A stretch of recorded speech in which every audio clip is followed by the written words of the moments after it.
The stars looked different from the observation deck of the UES horizon.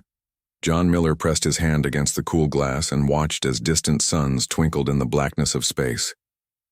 After 6 months aboard the massive ship, he still couldn't believe he was here, representing humanity among the stars. Still admiring the view? A melodic voice asked from behind him.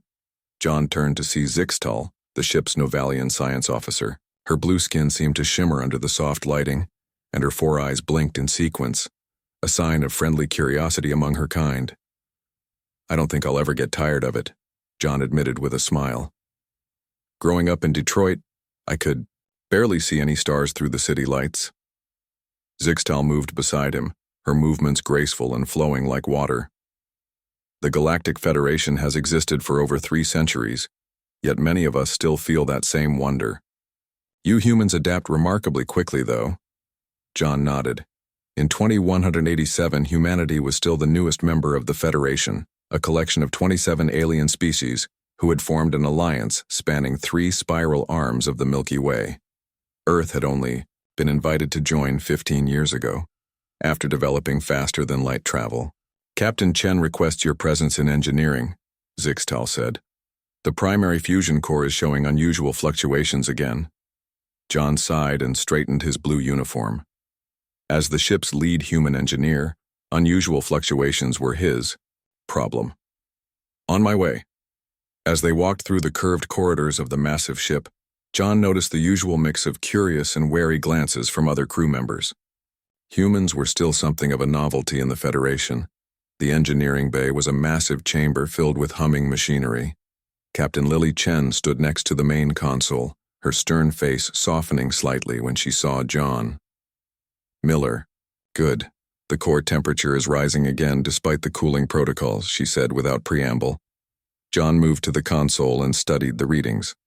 "I think I see the problem. The Vargonian cooling algorithms aren't accounting for the human modifications we made last month." He began typing rapidly, fingers dancing across the holographic interface. The other engineers, a mix of Novalians, Vargonians, and one towering Krell, watched with interest. "Humans process information differently," observed Kreldor, the ship's tactical specialist. His gray, rock-like skin creased around his small eyes as he watched John work. "Your mind jumps between problems in ways ours do not." John didn't reply, focused on his task. After several minutes, the warning lights dimmed and the core's temperature began to stabilize. "There," he said, stepping back. "Should hold now." Captain Chen nodded with approval. "Well done. That's the 3rd system issue you've solved this week." Later, in the ship's mess hall, John sat with Zixtal and Kreldor. The food, a protein paste designed to meet the nutritional needs of multiple species, was bland but filling. "The Science Council has been studying humans extensively," Zixtal mentioned between bites. "Your species fascinates us." "Oh?" John raised an eyebrow. "What's so fascinating about us?" Kreldor's deep voice rumbled. "You evolved as persistence, predators. Most sentient species in the Federation evolve through cooperation or defensive adaptations. But we cooperate too," John pointed out. "Yes," Zixtal nodded. "That's what makes you unique. You have the instincts of predators, but the social structures of cooperative species. And your psychological resilience is remarkable." John noticed a few other aliens at nearby tables glancing their way. One, a high-ranking Meridian diplomat, whispered something to his companion while looking directly at John. "What do you mean by resilience?" John asked, suddenly curious. Zixtal hesitated. "Your capacity to endure stress, pressure, trauma. Most species have clear breaking points. Humans bend to incredible degrees before reaching theirs." "And when humans do reach that point?" John asked. Kreldor and Zixtal exchanged a look. "Our scientists are very interested in that question," Zixtal said carefully. "Very interested indeed."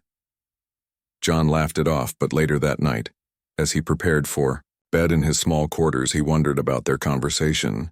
The Federation had welcomed humans with open arms, but sometimes he sensed an undercurrent of something. Not fear exactly. More like caution. He dismissed the thought and closed his eyes. Tomorrow would bring new challenges aboard the UES Horizon, and he needed his rest. John woke to the sound of alarms blaring through the UES Horizon. Red warning lights flashed across his small quarters as he jumped from his bed and pulled on his uniform. All crew to emergency stations, Captain Chen's voice announced over the ship-wide system. We are entering an ion storm. This is not a drill. John rushed through the corridors toward engineering. The ship shuddered violently, throwing him against a wall. He steadied himself and continued running. When he reached engineering, chaos greeted him. Warning lights flashed across every console. 3 Vargonian engineers worked frantically at their stations while Captain Chen stood in the center, barking, "Orders." "Miller, thank goodness," she said when she spotted him. "The storm hit without warning. Main engine output is down to 40% and falling." John hurried to the main console. The readings were worse than he expected. The ion storm was interfering with the ship's main power matrix, and if they lost engines completely, they would be stranded for weeks. "The problem is in the conversion array," John said, studying the diagnostics. "The storm is creating feedback in the system." Kreldor appeared at his side. "We've tried standard Federation protocols. Nothing works." Another violent shake rocked the ship. The lights flickered and several systems went offline. "I need to go into the conversion chamber," John said. Captain Chen's eyes widened. "That's too dangerous during a storm. The radiation levels will be high but not immediately lethal to humans," John finished. "Our physiology can handle short exposure better than most Federation species." Chen hesitated, then nodded. "Do it quickly." John grabbed a basic radiation suit and headed for the sealed door leading to the conversion chamber. The suit wouldn't provide complete protection, but it would give him the minutes he needed. "You have 5 minutes maximum," Kreldor said, concern evident in his gravelly voice. "After that, even human resilience won't matter." John entered the chamber and was immediately hit by waves of energy that made his skin tingle painfully even through the suit. The conversion array, a massive structure of glowing crystals and metallic components, sparked and pulsed erratically. Working quickly, John located the main coupling. The Federation engineers had designed it with their own species in mind, beings who relied on precision tools for detailed work. But human hands had advantages in situations like this. John pulled off his protective gloves, exposing his bare hands to the radiation. The pain was immediate, but he ignored it. With careful movements, he manually realigned the coupling and rewired the emergency bypass. 4 minutes in, sweat poured down his face. His hands were red and beginning to blister, but the array was almost stable. With a final adjustment, the system hummed back to life, power readings jumping to normal levels. John staggered back to the door just as Kreldor was preparing to override it. "It's done," John gasped, collapsing as the door sealed behind him. Hours later, John woke in the medical bay. His hands were wrapped in regenerative bandages and the painful tingling had subsided. "You'll make a full recovery," the ship's doctor, a Novalian named Lethra, told him. "Though I must say few species would have survived such exposure, let alone maintain the dexterity to complete delicate repairs." Captain Chen visited later, accompanied by Zixtal and several high-ranking Federation officials who had been passengers on the ship. "Your action saved everyone aboard," Chen said simply.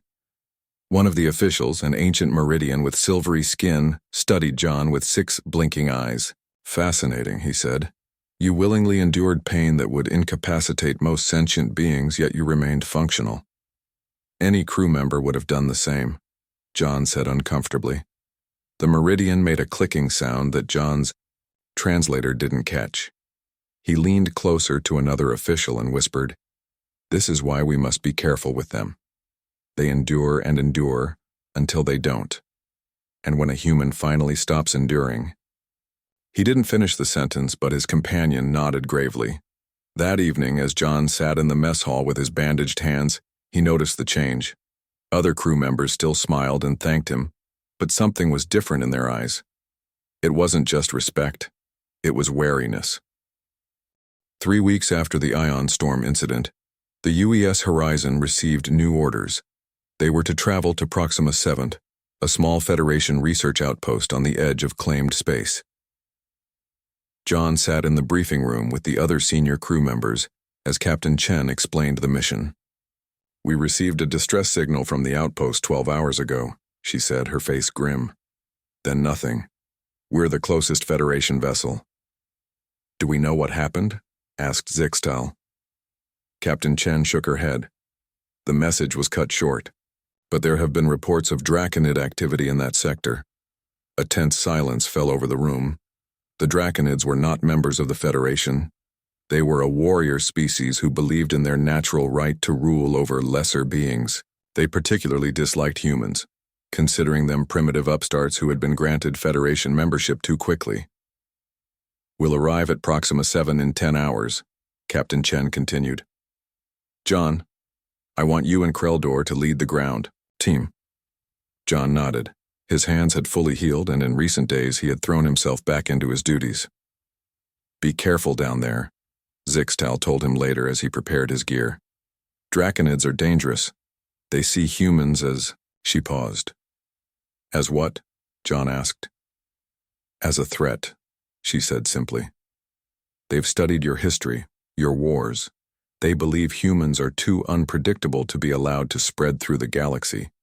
When the UES Horizon reached Proxima 7, they found the research station in ruins. The ground team, consisting of John, Kreldor, and 4 security officers, beamed down to the surface wearing environmental suits.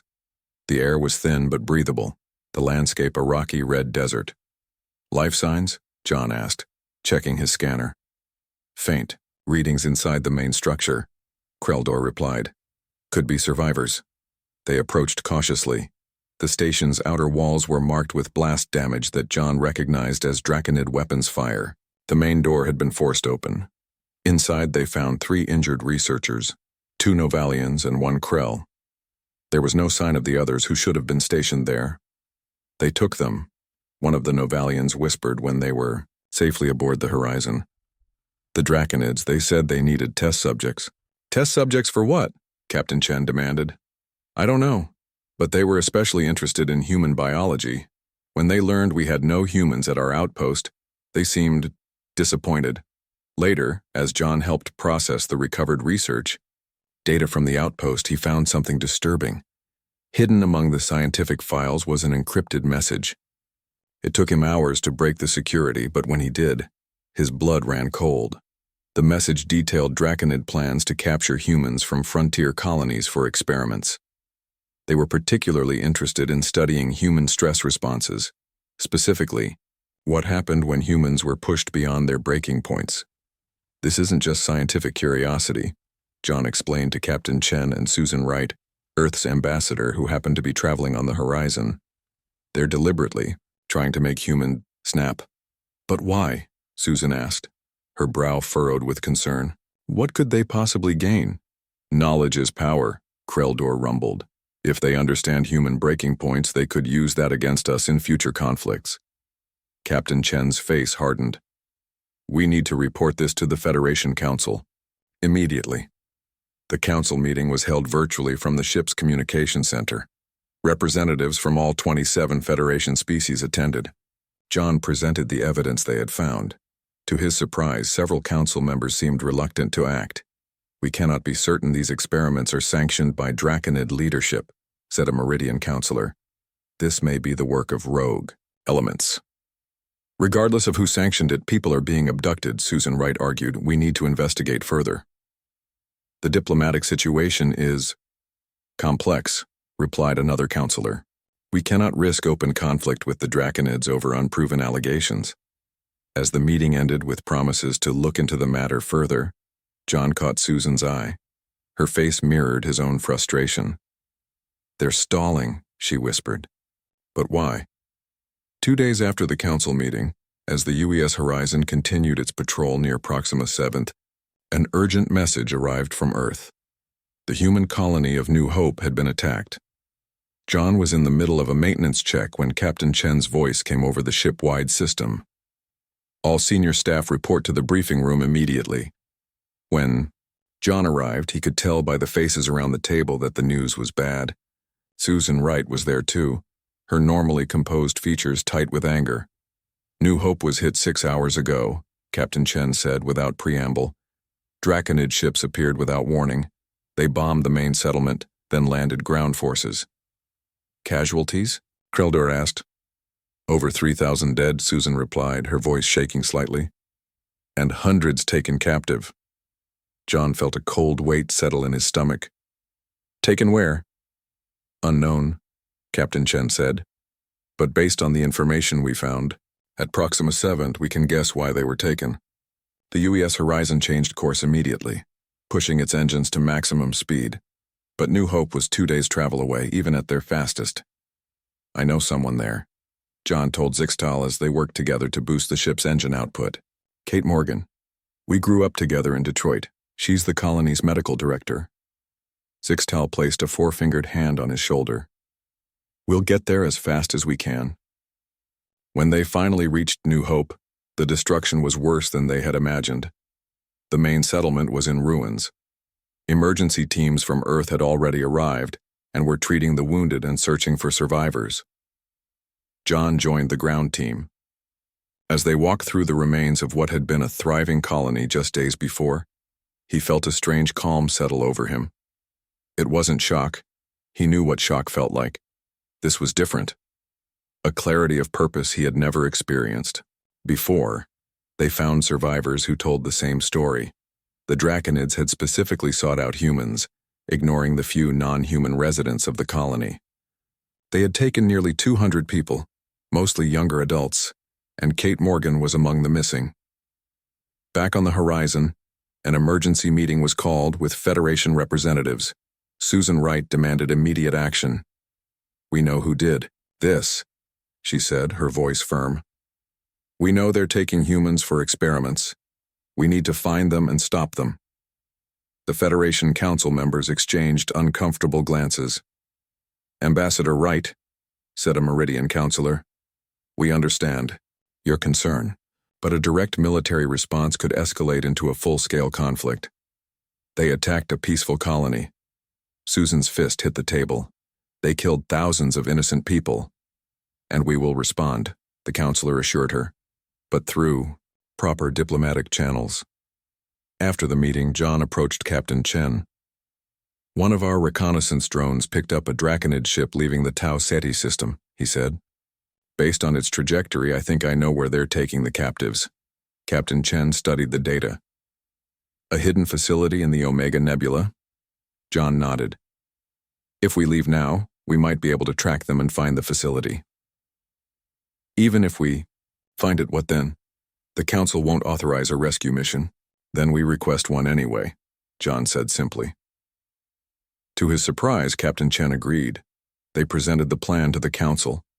A small team would infiltrate the facility, gather evidence of the Draconid experiments, and if possible, rescue the captives. The Council's response was swift and unanimous. Request denied. The risk is too great, they explained. If discovered, such an operation could be seen as an act of war. That night, alone in his quarters, John stared at a photo of Kate. They had trained together at the academy before she chose medicine, and he chose engineering. She had always been the braver one. On his desk, he placed his service weapon, methodically taking it apart and reassembling it, his movements precise and controlled. When Zixtal came to check on him, sensing his distress through her empathic abilities, she found him sitting calmly, the reassembled weapon in front of him. John? She said hesitantly. Are you all right? He looked up at her, and something in his eyes made her step back. You should stay away from me for a while, he said, quietly, for your own safety. The next morning, John reported for duty as usual.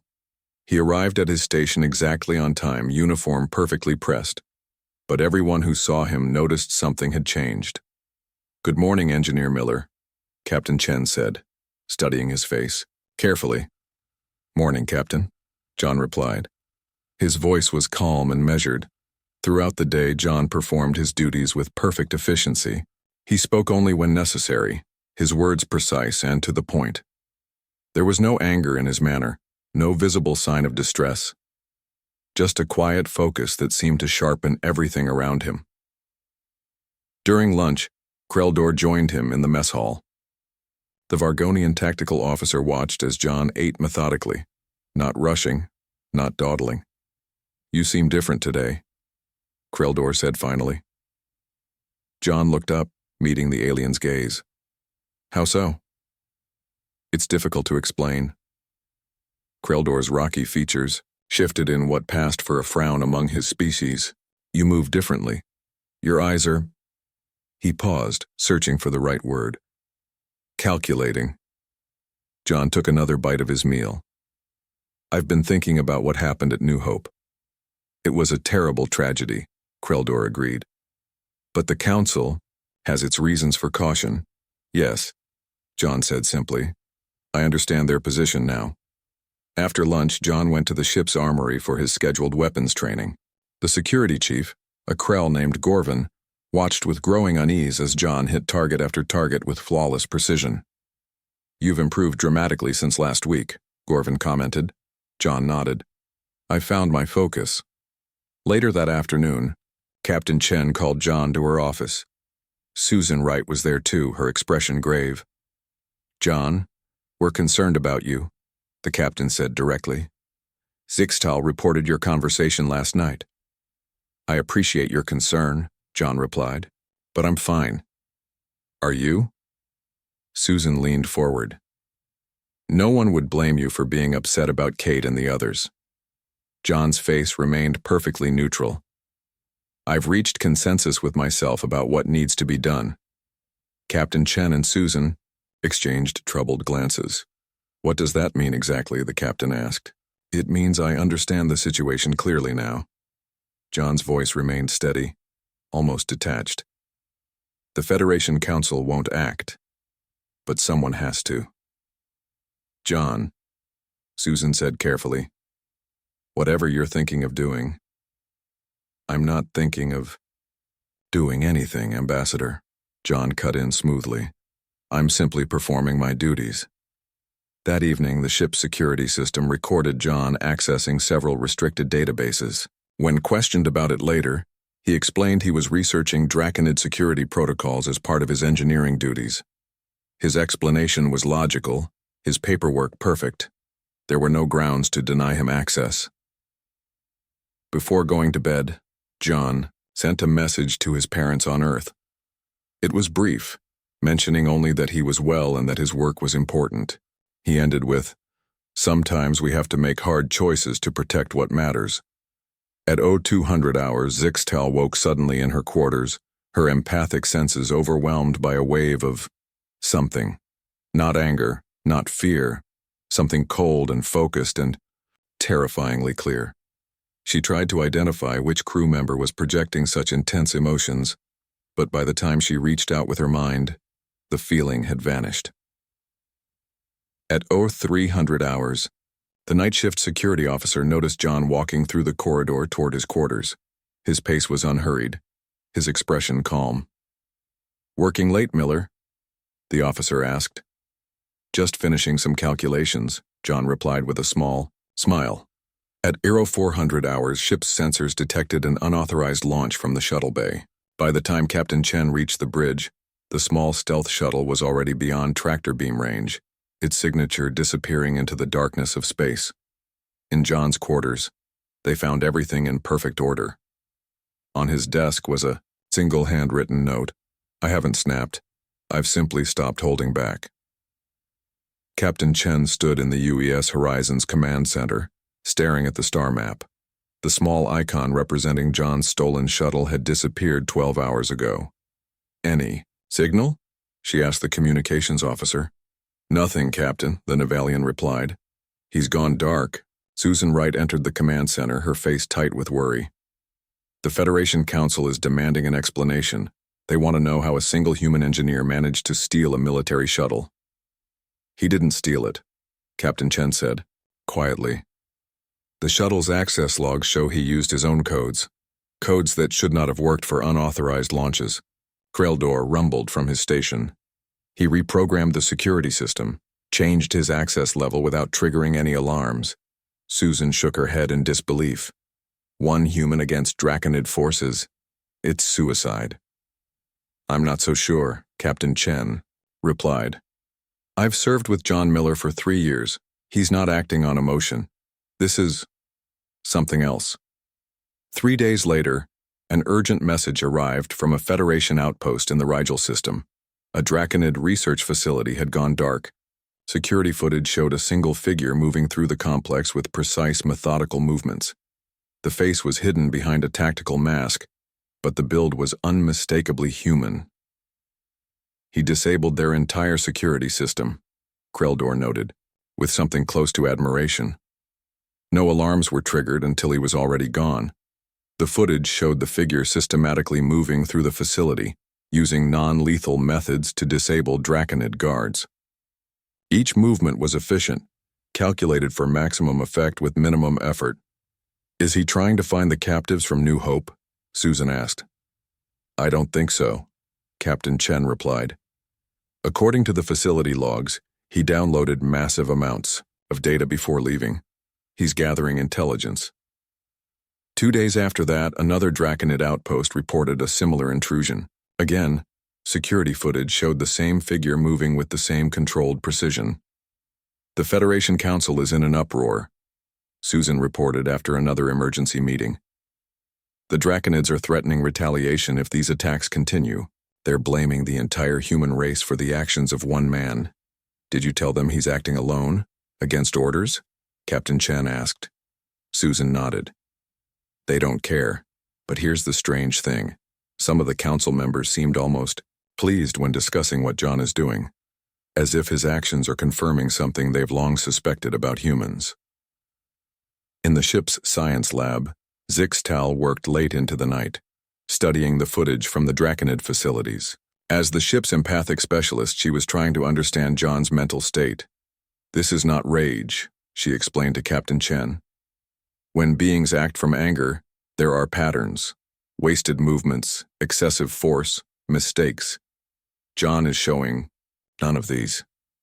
Then what is it? The captain asked.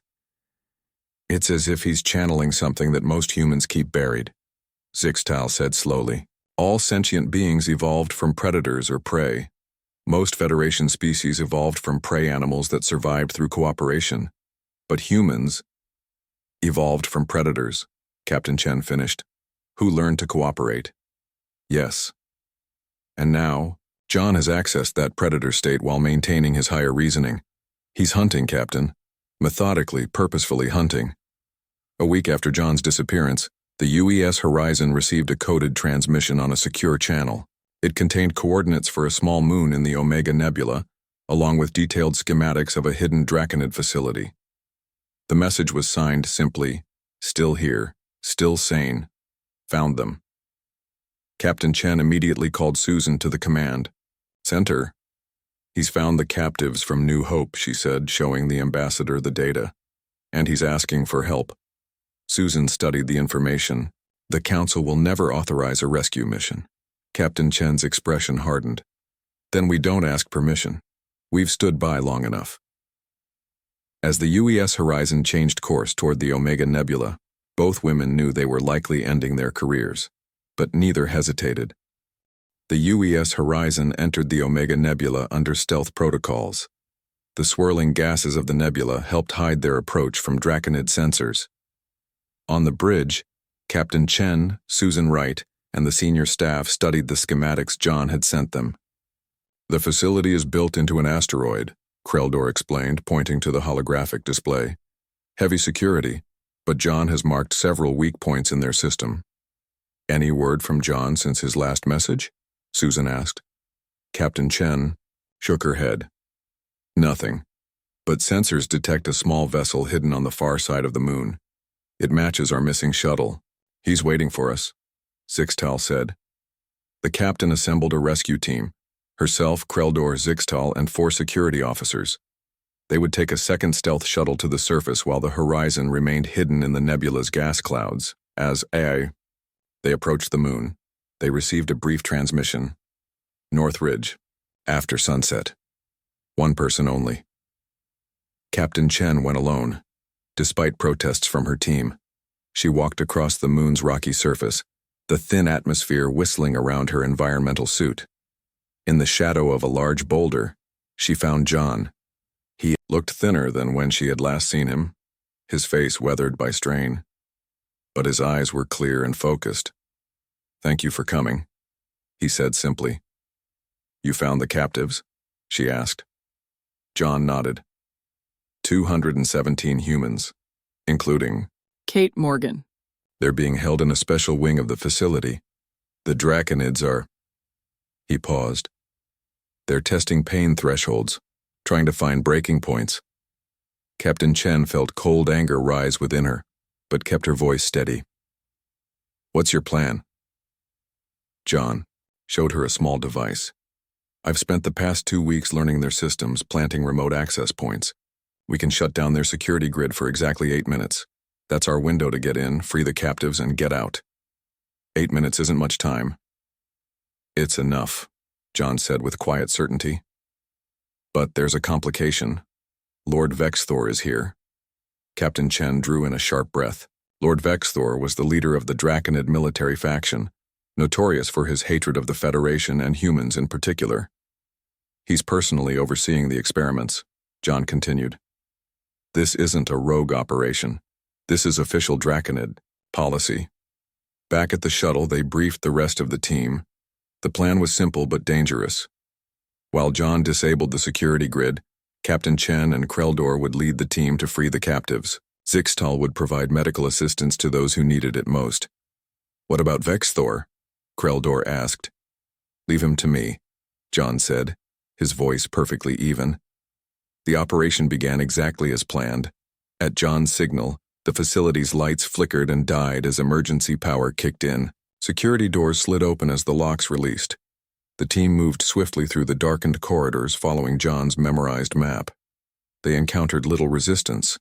Most of the guards had been drawn to the opposite side of the facility by a series of small explosions John had set as distractions. They found the captives in a large holding area. Many were injured, some severely, but all were alive. Kate Morgan, her face thin and bruised, helped organize the others for evacuation. "John went that way," she told Captain Chen, pointing down a side corridor.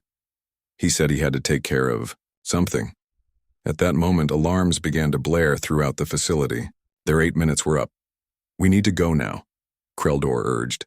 "The Draconids will send reinforcements."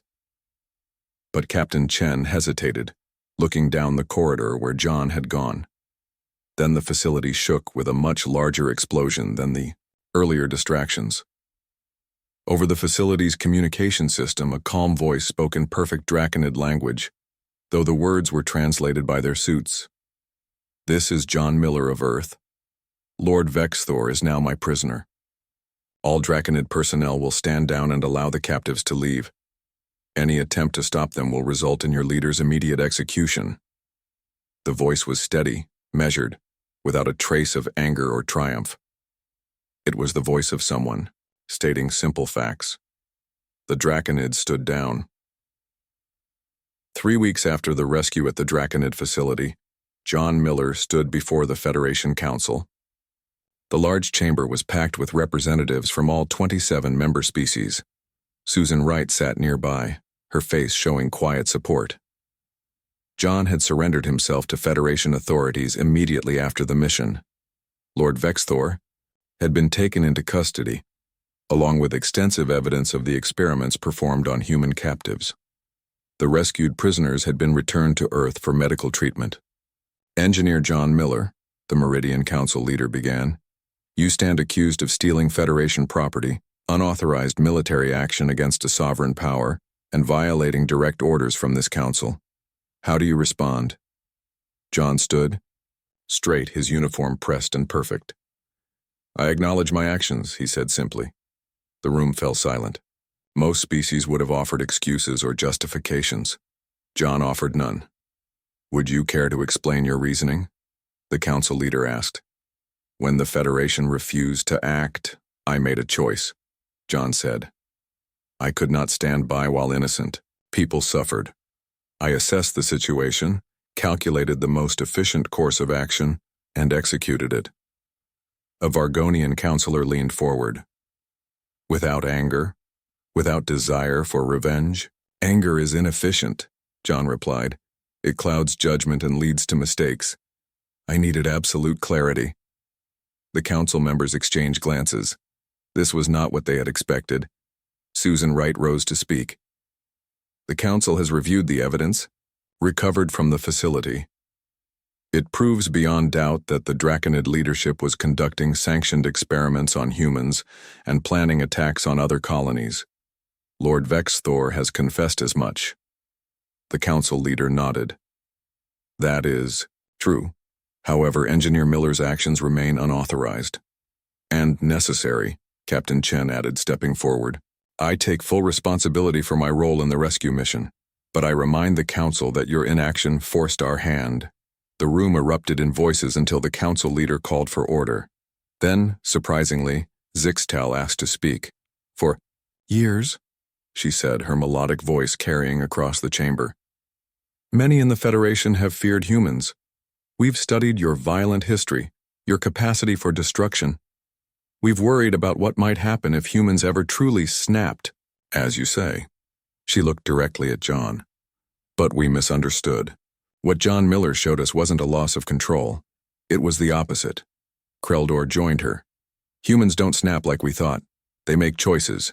They can access their most primal instincts while maintaining their reason. That is what makes them unique and valuable to the Federation." After hours of deliberation, the council reached a decision. John's actions, while unauthorized, were deemed justified under the extreme circumstances. Furthermore, the council acknowledged its own failure to act promptly to protect Federation citizens. As John left the chamber, Kate Morgan was waiting. Her face still showed signs of her ordeal, but she smiled when she saw him. "They're calling you a hero," she said. John shook his head. "I'm not. I just did what needed to be done." "That's what makes you a hero," she replied softly. 1 month later, John returned to duty aboard the UES Horizon. The ship had been assigned to patrol the new buffer zone established between Federation and Draconid space. Captain Chen had received a formal reprimand but retained her command. In the mess hall, John sat with Zixtal and Kreldor. Things had changed. The other crew members no longer watched him with wariness, but with a new kind of respect. Not fear, but understanding. "The Federation Council has implemented what they're calling the Miller Protocol," Zixtal told him. "New guidelines for recognizing and responding to threats against member species." John nodded. "Good. No one should have to go to the lengths I did." Kreldor studied him. "Most species still don't fully understand humans. They think you're unpredictable." "Perhaps we are," John admitted, "but not in the way they feared." Zixtal smiled. "No. What they feared was that humans would lose control when pushed too far. What they discovered is something far more remarkable, that you can choose exactly how far to go and then choose to come back." Later, standing alone on the observation deck, John watched the stars.